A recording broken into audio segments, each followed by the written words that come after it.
Semanas atrás, nós compartilhamos uma mensagem aqui que eu extraí de uma mensagem do pastor Ep, já que não tinha esboço, falando sobre ter prazer na palavra. Aí uma semana depois eu consegui pegar o esboço, o pastor Ep fez uma semana depois, onde o tema do mês, na verdade, de fevereiro, mas acabou pegando um pouquinho de março porque ainda não tem esboço pronto, é a bênção do Evangelho de Cristo. E o que nós vamos compartilhar um pouquinho hoje é sobre a propagação do Evangelho. Marcos 1:1.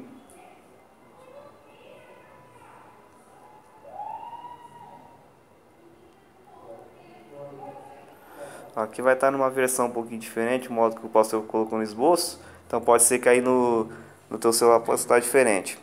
Mas aqui diz assim: princípio do Evangelho de Jesus Cristo, Filho de Deus. Como é que está dizendo aí? Tá certinho. Ah, então o pastor pegou. Tem um versículo aqui para decorar. Esse versículo você já deve ter escutado ele. Mesmo antes de você vir para Jesus, você já deve ter escutado ele. Que é o Marcos 16:15. Indo por todo o mundo, pregai o evangelho a toda criatura. Então, um pouquinho diferente aqui. Que o correto é ide por todo o mundo. Então, esse é um versículo para você decorar. Não é difícil, que era muito fácil, que por onde você passa, você já deve ter escutado ele. Você já deve ter passado em frente a alguma igreja evangélica, já que o Ferraz tem igreja à vontade, já deve ter escutado algum pastor, algum obreiro falar. Qual que é o... Marcos 16:15. Ele é um pouco parecido com Mateus 28:19. Ele é um pouquinho parecido. Se você pegar os dois, ele está bem semelhança. eu acho que eu já ouvi isso. Então, fala quando Jesus dá as últimas instruções aos discípulos antes de subir ao céu. E ele deixa essa recomendação para que todos nós saiamos e vamos pregar o Evangelho. Ou seja, nós não temos que depender de célula, depender de igreja, depender de encontro ou de evento ponte. Porque de qualquer maneira, para que todas essas coisas sejam feitas, o encontro, por exemplo, que nós vamos ter agora, nós temos que pregar o Evangelho de qualquer jeito. Que forma? Chegar em alguém, rapaz, eu passei por um evento na igreja, coisa linda. É o encontro com Deus. E você já vai falando um pouquinho, gerando uma expectativa no coração da pessoa. Ali você já está pregando o evangelho para a pessoa e automaticamente ela vai ficar curiosa. E vai vir, vai experimentar, aí vai ser uma decisão dela receber de Deus tudo que vai acontecer lá ou não. E ela vai ser mais um doido que nem nós. Então esse é o versículo para nós compartilharmos. Aqui um significado do princípio do Evangelho. O Evangelho foi uma expressão angelical falada pelos anjos que apareceram aos pastores no campo quando houve o nascimento de Jesus. Isso está lá em Lucas 2, 10 e 11. E o anjo lhes disse: não temais, porque eis que vos trago boas novas de grande alegria, que será para todo o povo, pois na cidade de Davi vos nasceu hoje o Salvador, que é Cristo o Senhor. Aqui foi quando Jesus nasceu, que teve toda a história, que ele veio de Maria. Maria, no caso, era virgem, nunca tinha tido relação sexual. E o Espírito Santo vai falar direto com Maria, quer dizer, um anjo vai falar direto com Maria, para que ela estivesse no ventre dela o nascimento de Jesus. E ela ficou meio preocupada porque nunca havia tido relação sexual, se o marido dela ia aceitar. E o Espírito Santo a confortou, dizendo que era o próprio Espírito Santo que ia gerar Jesus lá dentro. E ele nasceu numa manjedoura, e de repente três reis foram saber onde é que Jesus estava, e uma estrela os guiava. Que até eles encontraram outro rei que pediu que quando eles voltassem, indicasse ao rei o local para que eles fossem adorar. Só que esse rei estava com o intuito de matar Jesus. Porque como Jesus nasceu vindo como um rei também, ele tinha medo de que o reino dele fosse tirado. Então é isso. Mas Marcos quis mostrar para todos como se deu o início do Evangelho da salvação de Cristo. A propagação do Evangelho de Cristo é um assunto muito importante. Por causa da promessa da vida eterna que nele é oferecida a todos, Jesus veio ao mundo para nos apresentá-lo.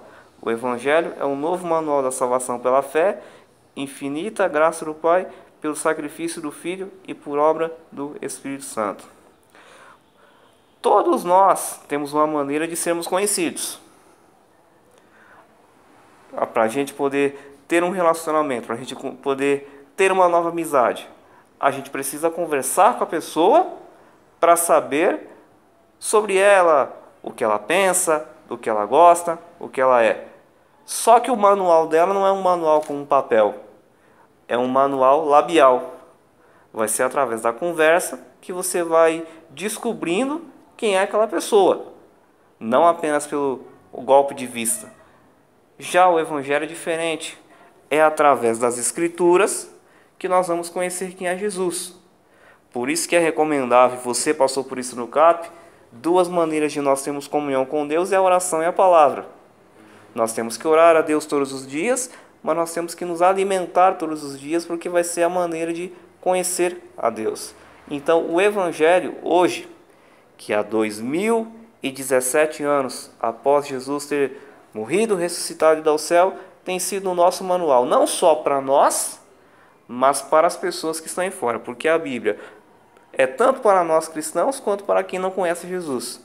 Então esse é um dos significados do Evangelho. O Evangelho foi dado porque os homens necessitam de libertação, cura, transformação, salvação do pecado e da morte. Qual que é esse? Está aqui no esboço. Eu não estou indo por aí. Não estou indo por aí. O Evangelho foi dado porque os homens necessitam de salvação, cura, transformação, salvação do pecado e da morte. Além do que é um privilégio maravilhoso o Senhor nos ter confiado o ministério da pregação dele. Por isso devemos ter a honra de falar dele para remoer outras vidas, para que sejam salvas como nós fomos. Assim como um dia nós tivemos o privilégio de ouvir falar de Jesus, nós temos que ter a compaixão em primeiro lugar, o desejo de falar a outros. Tudo bem que de vez em quando a timidez nos atrapalha, mas aí de que jeito que a gente pode falar? Usando aquilo que nós sabemos. Tem um amigo meu que hoje mora em Guarulhos, ele foi caseiro onde eu trabalho. E por algumas mudanças que ocorreram lá no serviço, ele acabou indo lá para a casa da mãe dele. E ele me contando como foi a conversão dele, ele era envolvido com bebidas, não me lembro se com drogas, e ele se converteu, já está 21 anos, 22 anos na presença do Senhor Jesus, e Deus começou a falar com ele a respeito do ministério que tinha com ele. Eu vou te usar nisso, tal, vou te ungir a isso. E ele pergunta, mas Senhor, como é que eu vou chegar para as pessoas e falar? Sabe esse arroz e feijão que você tem aí? Relativo a conhecimento. É nisso que eu vou te usar. Então, ou seja, nós não temos que nos preocupar com a maneira que nós vamos falar. Se não me falha a memória, em Jeremias, Deus fala com Jeremias a respeito disso, para que ele não se preocupe com a maneira que vai falar. Até no Novo Testamento também tem algumas referências. Você tem que se preocupar simplesmente em falar aquilo que Deus quer que você fale, porque quem vai te usar é Ele. Então é nisso que nós temos que nos focar. Não de se preocupar com o que vai falar, porque quem ministra o que vai ser falado é o Espírito Santo. A prova você pode ver, cada semana nós temos um tema diferente na célula, cada mês é um esboço diferente, cada domingo é uma palavra diferente. Então é Deus quem traz ao nosso coração, ao coração dos nossos pastores, aquilo que vai ser falado. Então nós temos que nos preocupar simplesmente em falar. Quem vai se preocupar com o que vai ser falado é Deus, porque é o Espírito Santo que fala através de nós. Então é isso. Se uma pessoa acreditar na proposta do Evangelho, certamente vai manifestar tais desejos: conhecê-lo, vivê-lo e falar dele. Ou seja, conhecer quem é Jesus, quem é esse homem que eles tanto falam, quem é esse homem que eles falam que é rei, esse homem que faz milagres, que faz maravilhas, que morreu e ressuscitou, esse homem que tem um amor tão grande por nós. Ele vai gerar aquela dúvida. Tendo conhecido, começando a conhecer, ele vai querer viver como Jesus viveu, sabendo que é difícil, tentar colocar em prática aquilo que Jesus viveu nos seus 33 anos aqui na Terra, e nós procurarmos viver também. E o terceiro, falar dele, que é o principal. Quem conhece e vive o que Jesus fez aqui na Terra, vai sentir o desejo de falar dele. Essas são as evidências da verdadeira conversão a Cristo nos Evangelhos. Todas as circunstâncias relacionadas ao nascimento de Jesus apontam para o cumprimento da promessa da vinda do Messias, a proposta da nova aliança, o amor de Deus manifestado, o sangue da redenção de Jesus e o modo simples e facilitar de se salvar pela fé. Tudo isso é uma notícia de grande alegria para todos. A alegria que invadiu a nossa vida e transformou. O Novo Testamento apresenta o Evangelho da Nova Aliança, a bênção de Deus gratuitamente oferecida a todos, exigindo apenas a fé e um Novo Testamento espiritual. É que antigamente era o seguinte, nós compartilhamos na outra ministração que eu fiz sobre sacerdócio, sobre, na época do Velho Testamento existia um sacerdote, não era um fácil acesso à presença de Deus. Você tinha que ir até o sacerdote. Se você tivesse cometido um pecado, vamos supor, você xingou sua mãe, você tinha que ir até o sacerdote, e o sacerdote ia matar um cordeiro para, através do sangue daquele cordeiro, esse seu pecado, por mais simples que seja, ser perdoado. Hoje não, se você, sei lá, tá bravo com alguém, você fez alguma coisa que não gostou, você pode dobrar seu vídeo, Senhor, eu fiz uma burrada, eu fiz isso e isso, peço seu perdão. Pode acontecer de você precisar se confessar para alguém, mas você tem um livre acesso a Deus, não tem a questão do sacerdote. Naquela época não. Depois que Cristo morreu, o véu do templo foi rasgado. Ele hoje é o sacerdote. Ele é quem te dá o livre acesso de você a Deus, mas a regra é no nome de Jesus. Você pode perceber que com todas as orações que a gente faz aqui, a gente ora, Senhor, eu te peço no nome de Jesus que o Senhor nos traga vidas para ir para o encontro, é no nome de Jesus que o Senhor cura essa pessoa. Se a gente não usar o nome de Jesus, não vai ser possível ser atendido. É como que fosse uma ligação de celular, que hoje está uma frescura. Você tem que usar o código da operadora de celular, o código do estado e o bendito do 9. Não sei para que tanto número. É a mesma coisa. É como que Jesus fosse um código de uma operadora. Senão a ligação para Deus não vai ter como ser feita. Agora tem umas perguntinhas aqui. Agora é o momento de você falar um pouquinho também. Eu sinto que eu falei demais aqui. Qual é a importância do nascimento de Jesus para a humanidade? E qual é a sua opinião? Mesmo com esse pouquinho que você conhece. É esse feijão de arroz aí que você vai falar. Como assim? A importância do nascimento de Jesus para a humanidade. No que assim, trouxe de importante o nascimento de Jesus para a humanidade? Nesses 2017 anos que nós contamos essa linda história. Tudo, né, pra nós, assim, que a gente tem em quem acreditar mesmo, quando ninguém pode acreditar na gente tem Deus. Sim, pra acreditar, né? Que a gente pode conversar, pode contar algumas coisas assim. É importante você ter Deus também, sabendo que você tem Deus e que Deus está do seu lado. Uma coisa que a gente vê aqui também, além do lado espiritual, você vê que Jesus teve o seu lado espiritual, mas vamos falar do lado humano. Jesus foi um homem revolucionário. Você que deve ter estudado história à vontade na escola e deve ter cansado de ouvir, quantos homens aí não marcaram a história? Se você for analisar. Tiradentes, que mês que vem é o feriado dele, morreu enforcado porque queria independência do Brasil, independência mineira, não me lembro com exatidão. Santos Dumont, que criou o avião, tantas pessoas aí que fizeram uma revolução, que com uma atitude fizeram uma revolução. E Jesus foi do mesmo jeito. Mesmo tendo sido um plano de Deus, a última cartada de Deus, porque ele já estava decepcionado com a humanidade, os homens, generalizando homem e mulher, estavam numa promiscuidade tremenda, fazendo desse mundo, com todo respeito, a casa da mãe Joana, e Jesus foi a última cartada de Deus, e Jesus, com o seu amor, porque foi o que mais ele pregou nos seus 33 anos, mas a sua morte na cruz, ele fez uma diferença muito grande. Então, tal que isso gerou na mudança do calendário, porque antigamente não existia o domingo. Antigamente, se você pegar o início da Bíblia, lá em Gênesis, o que Deus deixou escrito? 6 dias trabalharás e descansará um. É porque naquela época era assim, ao invés do domingo, era segunda-feira. Não, primeira-feira. Você pode ver que a segunda-feira, terça-feira, quarta, quinta e sexta. Então tinha a primeira.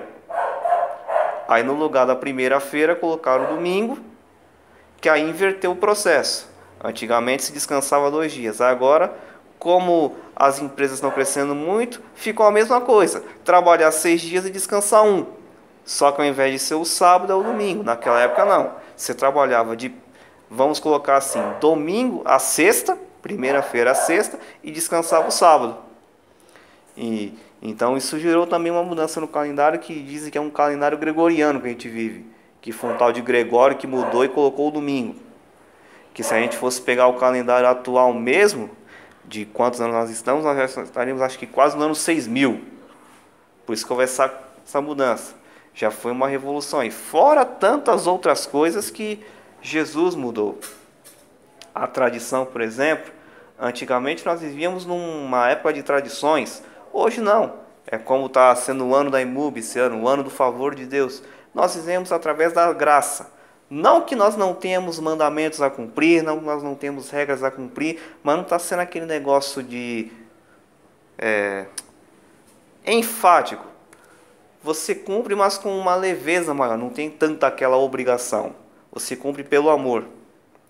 Qual é a mudança que o Evangelho proporcionou na sua vida?